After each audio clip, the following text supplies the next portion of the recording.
Assalamualaikum warahmatullahi wabarakatuh.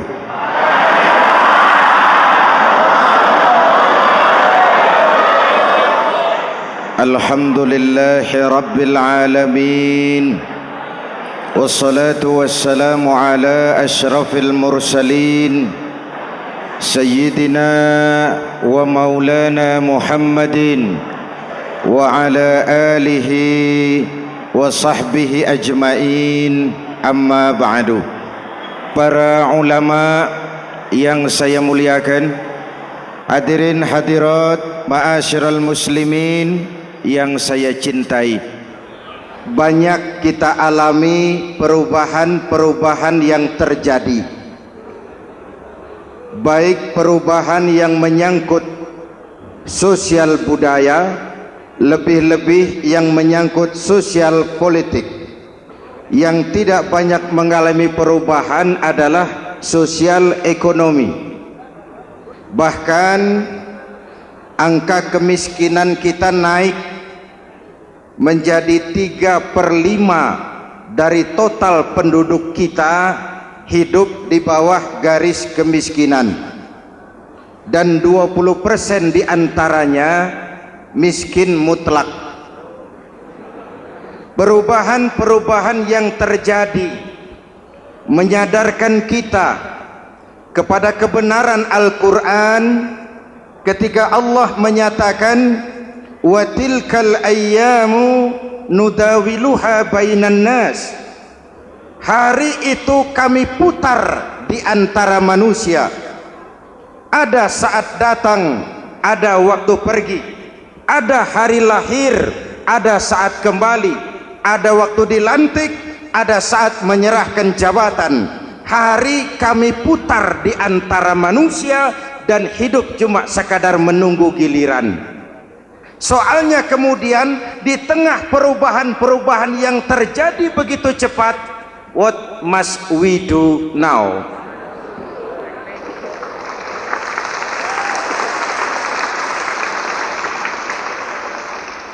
Saya juga nggak ngerti itu.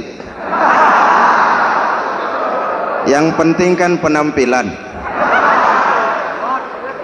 Saudara-saudara kaum muslimin di seluruh tanah air, jadi pemimpin adalah pelayan bagi orang yang dipimpinnya.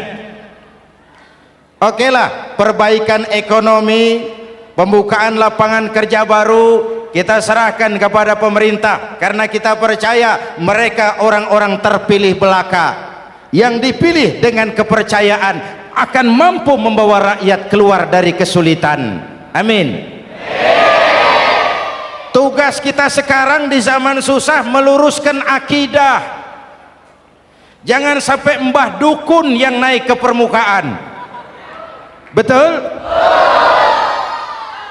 Islam misinya yang pertama membebaskan manusia dari kemusyrikan.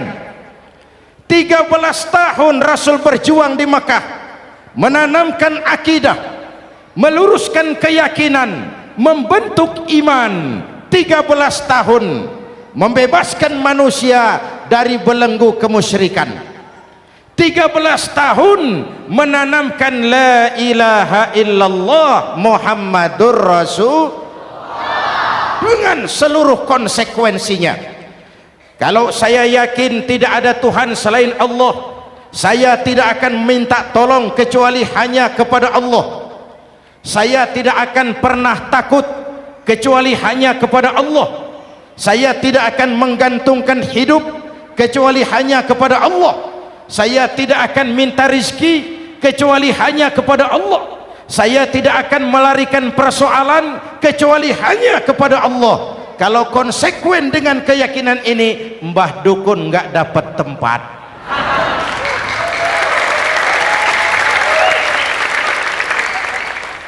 Akur? Ayo lihat secara sederhana. Saya sandaran di tiang, tiangnya ambruk, sayanya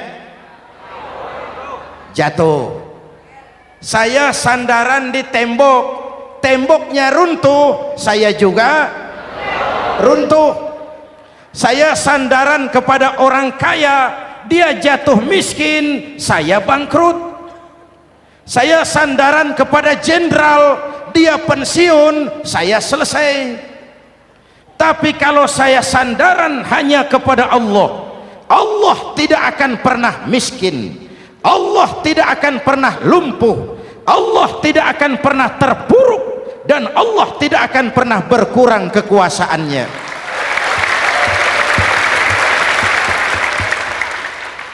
Maka umat Islam, sesulit apapun zaman yang kita hadapi, Allah juga tempat kita bersandar. Jelas? Selama ini kita iman dalam ucapan tapi sekuler dalam perbuatan. Di masjid ada Allah, di kantor Allah tidak ada, maka korupsi merajalela.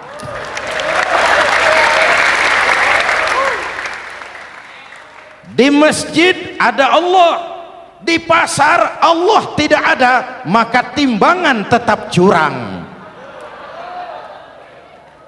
Kita iman dalam ucapan tapi sekuler dalam perbuatan.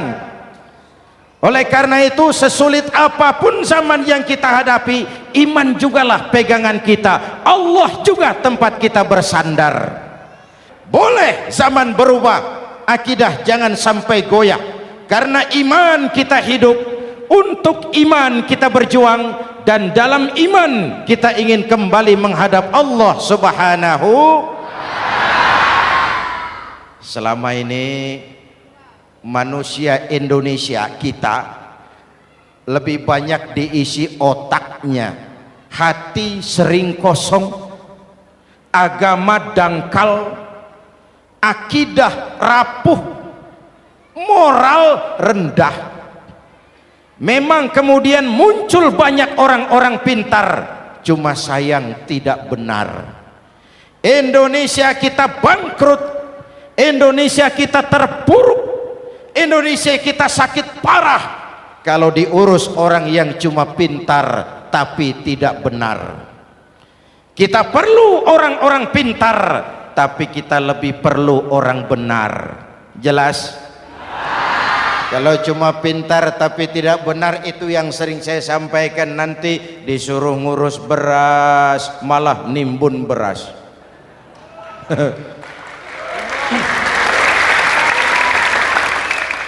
Disuruh ngurus laut malah jadi bajak laut.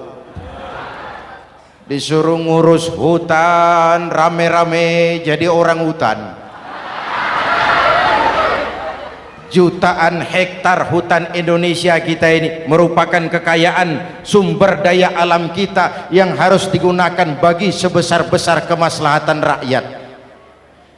Yang disuruh ngurus hukum malah bikin hukum seperti pisau, tajam ke bawah, tumpul ke atas. Jangan heran lalu di masyarakat muncul street justice, pengadilan jalanan, sebagai refleksi dari ketidakpuasan melihat sikap hukum yang sangat berpihak. Kalau yang kecil salah, hukum cepat-cepat ditegakkan.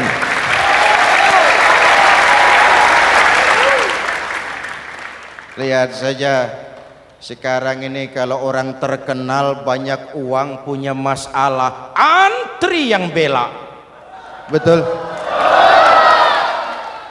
Tapi saudara lihat si Marsinah di Jawa Timur, si Sengkon dan Karta di Jawa Barat, si Udin Bernas wartawan Jogja terseok-seok mencari keadilan, sampai hari ini urusannya masih remeng-remeng. Kenapa bisa begitu? Jawabannya sederhana, tidak ada fulus. Ada fulus mulus, tidak ada fulus manfus. Betul? Jangan sampai para penegak hukum kita terjebak pada lagu baru, maju tak gentar membela yang bayar. Biar bertentangan dengan nurani, biar bertentangan dengan public opini, biar bertentangan dengan rasa keadilan. Siapa yang bayar itulah majikan, mau benar atau salah belain terus. Kalau seperti inilah hukum kita, mafioso keadilan akan tetap gentayangan. Hadirin yang saya hormati, 13 tahun beliau berjuang di Mekah meluruskan keyakinan, memantapkan akidah, meneguhkan iman.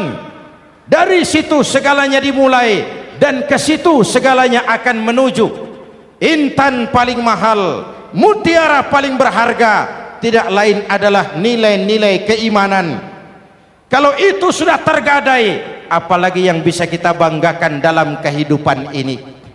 Kita merasa harta kita berharga, belum ada artinya ketimbang iman. Kedudukan kita punya nilai pun belum ada artinya ketimbang dengan nilai-nilai keimanan.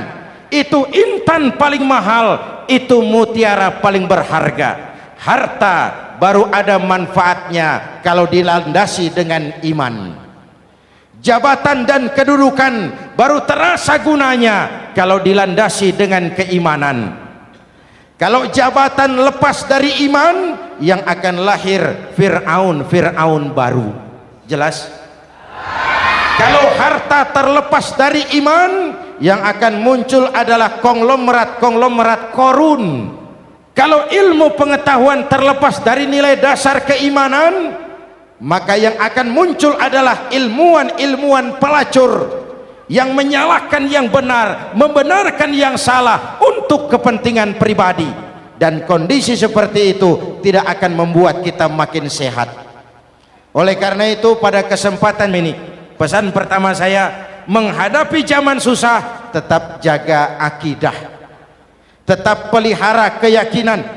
Kesulitan bukan untuk ditakuti, untuk diatasi. Hidup adalah kerja keras, bukan keajaiban. Perubahan tidak akan datang hanya dengan simsalabim abragadabra. Perubahan tidak akan muncul hanya dengan berandai-andai. Perubahan tidak akan turun dari langit seperti turunnya embun di waktu malam. Perubahan adalah kerja keras, sehingga Al-Quran membimbing kita, innallaha la yughayyiru ma biqaumin hatta yughayyiru ma bi anfusihim. Allah tidak akan mengubah keadaan suatu bangsa kalau mereka tidak mau mengubah apa yang ada di dalam diri mereka. Yang ada di dalam diri itu rule of thinking, state of mind, cara kita berpikir, cara kita memandang kehidupan, cara kita mengatasi persoalan. Hadirin yang saya hormati, inilah iman. Berangkat dari ini kita menyadari ini ujian buat kita rakyat.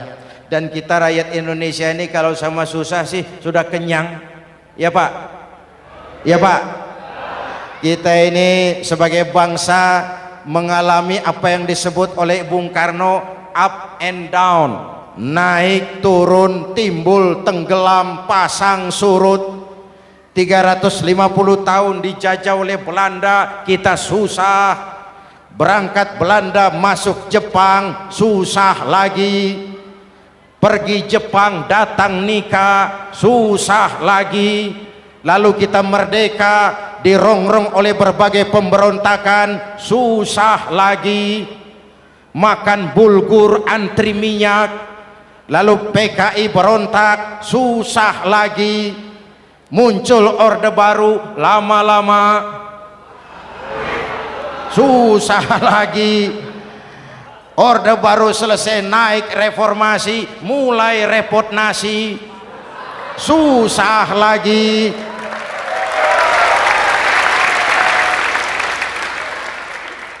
Kalau susah kita ini sudah akrab, sudah intim.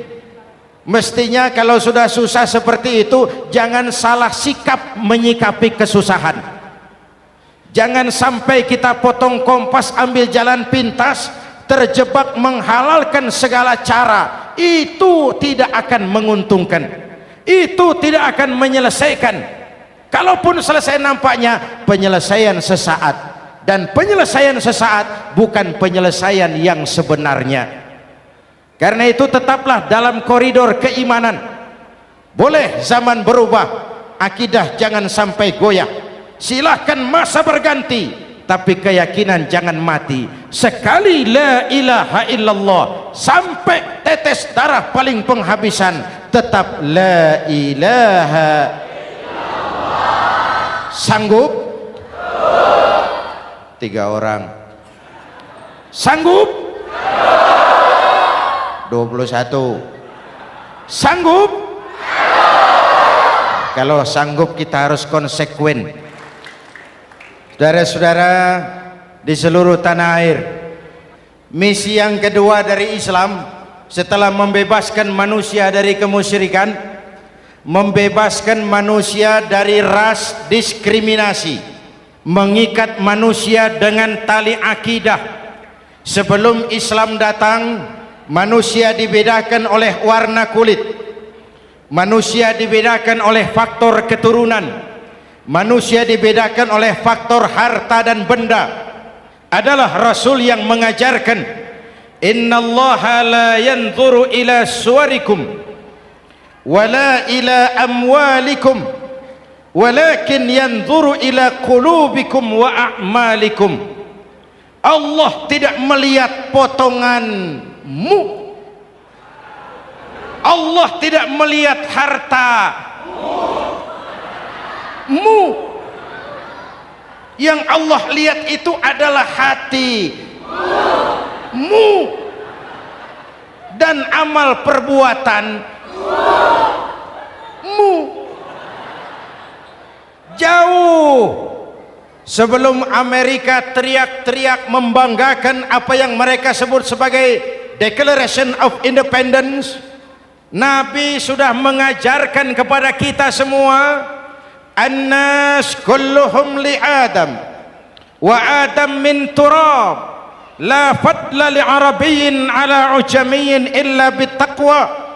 Seluruh manusia berasal dari Adam. Adam diciptakan dari tanah. Tidak ada kelebihan Arab dengan yang bukan Arab kecuali takwanya. Jauh sebelum Amerika mencanangkan bahwa semua manusia dilahirkan sama, that all men are created equal. Jauh sebelum itu Islam sudah membebaskan manusia dari ras diskriminasi. Apa dalam konteks kekinian menghadapi zaman susah tetap jaga kerukunan? Ya Pak, ya Bu, oi Bu, menghadapi zaman susah tetap jaga kerukunan, baik antar umat seagama, antar umat beragama, maupun antar umat beragama dengan pemerintah. Menjaga kerukunan, jangan saling sikat sikut di antara kita.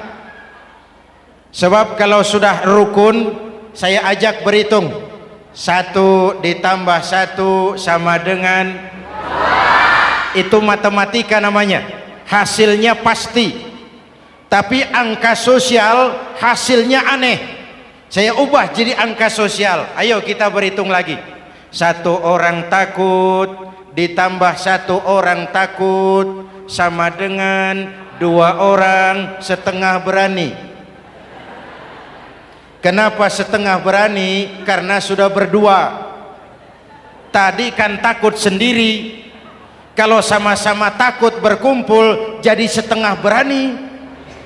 Kalau ditambah 1 orang takut lagi, 1 orang takut ditambah 1 orang takut ditambah 1 orang takut sama dengan 3 orang berani. Kenapa jadi berani? Karena sudah bertiga. Kita yang lemah, kita yang marginal, kita yang dikucilkan, bahkan kita yang dilecehkan, kalau mau rukun kita akan kuat dan tidak bakal dipermainkan orang.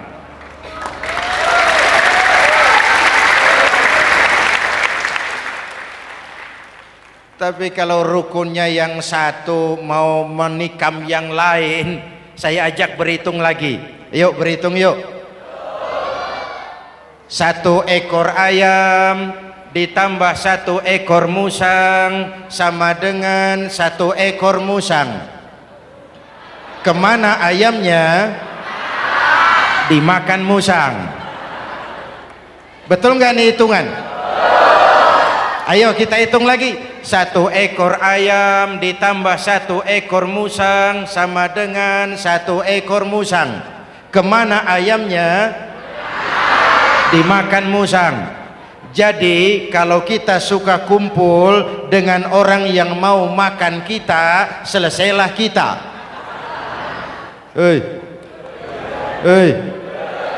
Maka kalau merasa kita ini ayam, yuk kumpul sama-sama ayam, pulang ke kandang ayam.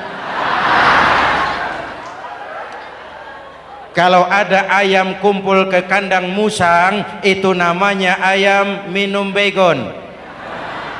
Jelas? Menjaga kerukunan. Pertama, antar umat seagama, sesama muslim harus saling menjaga, harus saling memelihara. Baik dia muslim yang jadi kapolri, baik dia muslim yang jadi kasat, baik dia muslim yang jadi pengusaha, baik dia muslim yang jadi petani, nelayan, guru, semua komit menjaga semangat kebersamaan, rukun antar umat seagama. Jelas? Jelas? Hadirin yang saya hormati, atas dasar itu saya ingatkan kembali, kita semua ingin persoalan terorisme dilepaskan kaitannya dari agama manapun. Tidak ada kaitannya terorisme dengan Islam, dengan Kristen, dengan Hindu, dengan Buddha. Tidak ada kaitannya terorisme dengan pondok pesantren.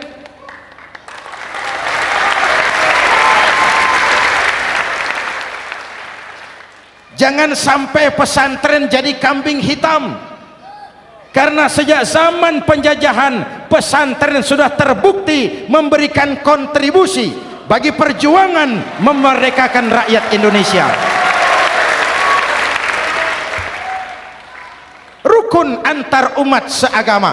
Yang kedua, rukun antar umat beragama. Islam ini rahmatan lil, jangankan manusia walaupun berbeda agama, binatang saja dihormati. Ada hadis, fa iza zabahtum fa ahsinuz zibhata. Kalau kamu menyembelih hewan, sembelihlah dengan cara yang terbaik. Jangan